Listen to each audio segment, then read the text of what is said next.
kendo pradėjau lankyti, nes aš internete ieškojau visokių sportų apie užsienio sportą. Labiausiai man iš jų patiko japonų kovos menas kendo. Kendo vienas iš tokių būdų kryptingai auklėti vaiką. Bet kokie rytų kovos menai, įskaitant ir japonišką kendo, žmogų ramina, leidžia jam ekstremaliom situacijom susikaupti, lavina protą, reakciją ir taip toliau, mokant jį suprasti pagrindinių vertybių gyvenime. Tai draugiškumas, tai yra susitelkimas, tai yra pagarba, tie dalykai, kurie yra labai svarbus gyvenime ir to, ko, sakykime, gatvėje su draugais neišmoksi.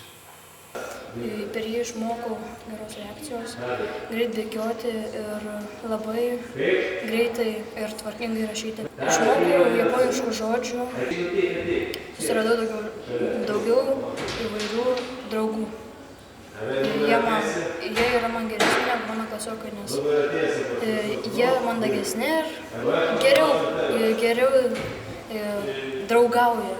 Tie pokyčiai yra, jie aišku dabar dar nedideli, bet manau, kad teigiami.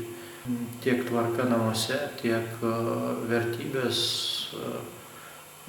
kaip jisai dėsto mintis arba kaip jisai mokosi, pakito, pagerėjo rezultatai. Tai tokie pokyčiai.